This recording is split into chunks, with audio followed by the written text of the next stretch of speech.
Bien-aimés, très heureux de venir passer quelques instants avec vous pour vous partager le conseil de la parole de Dieu, vous permettant de vivre sereinement votre journée de travail et en même temps de suivre des voies justes et qui vous seront agréables.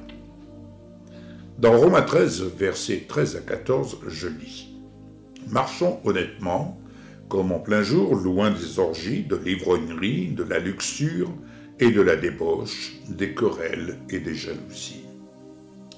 Mais revêtez-vous du Seigneur Jésus-Christ et n'ayez pas soin de la chair pour en satisfaire les convoitises. »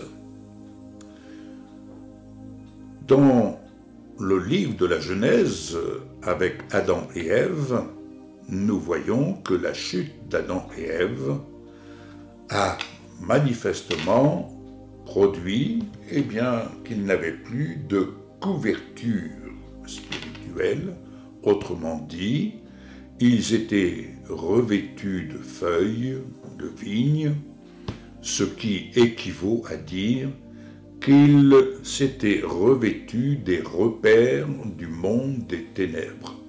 Tout comme aujourd'hui, les gens fonctionnent selon les repères de ce monde qui vit hors de la vérité, et quand je dis hors, qui ne tient pas compte de la vérité, sous prétexte de ne pas parler de la religion. Et je ne suis pas là pour vous parler de religion.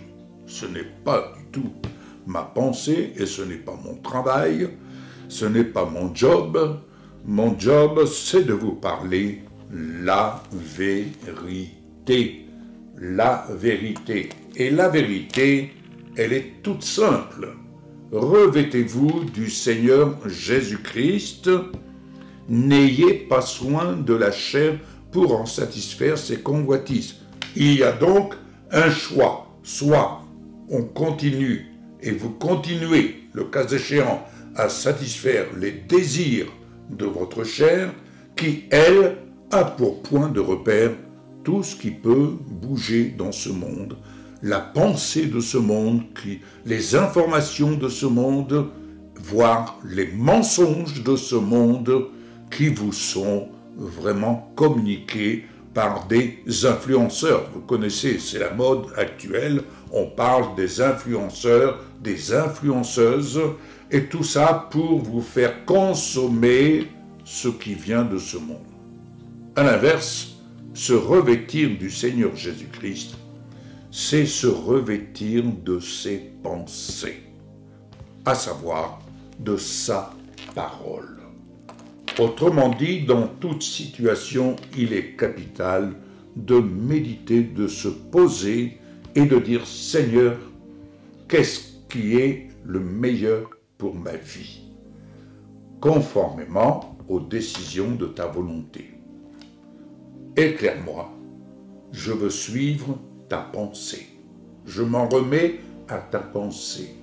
Se revêtir de Jésus-Christ, c'est se couvrir de sa nature spirituelle, c'est se couvrir non pas de rituels, c'est se couvrir de la pensée de Jésus-Christ et non pas de rituels qui ne mènent à rien, qui ne produisent rien.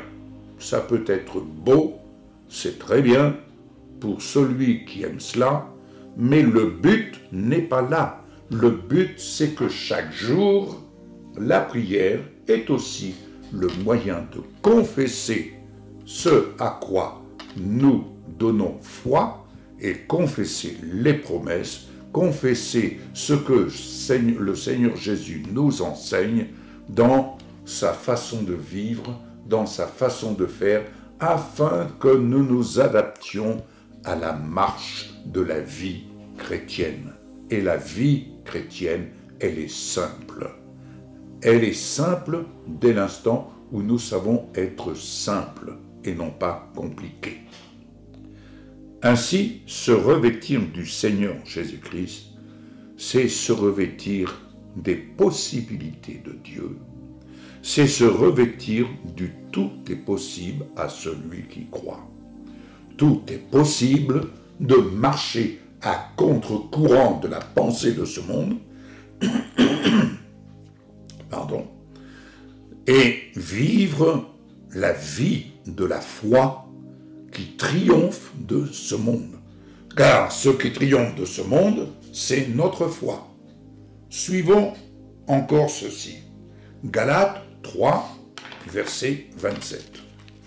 Galates 3, verset 27 nous dit quelque chose de très intéressant.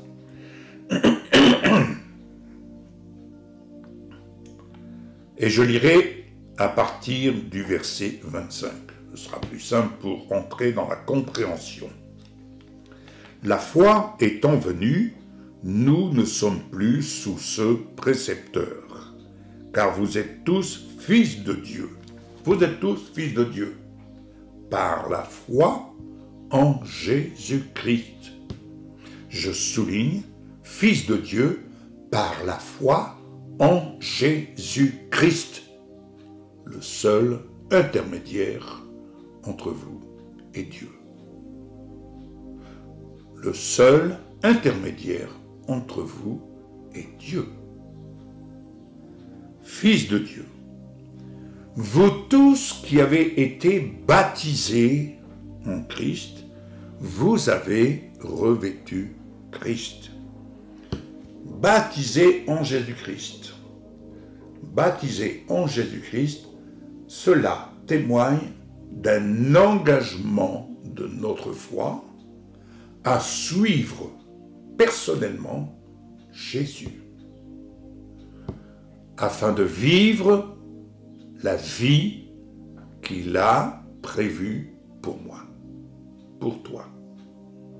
Suivre Jésus, ce n'est pas suivre un homme. Suivre Jésus, ce n'est pas suivre une dénomination. Suivre Jésus, c'est suivre le chef et le consommateur de notre foi, de votre foi.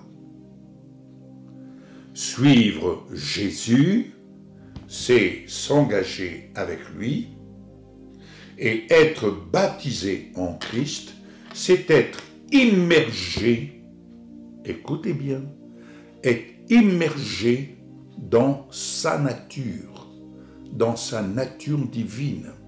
Jésus-Christ, aujourd'hui, est de nature divine. Il est de nature glorieuse, nature de feu, nature de feu.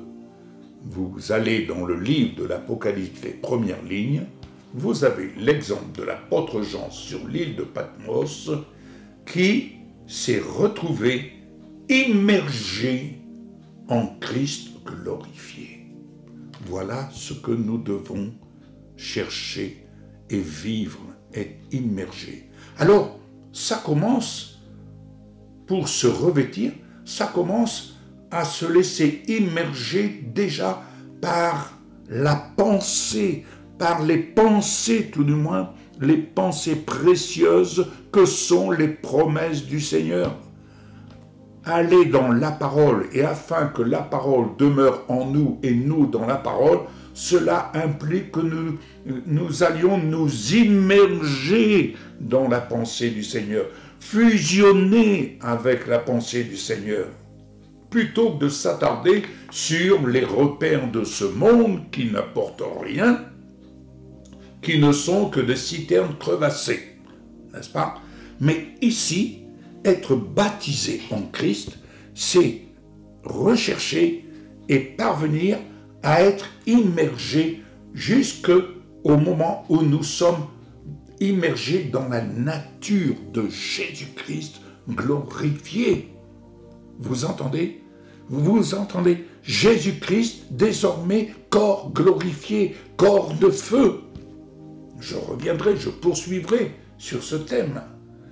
Bien-aimés, il est temps aujourd'hui que vous compreniez, afin de vivre cette immersion dans vos pensées, au nom de Jésus. Amen.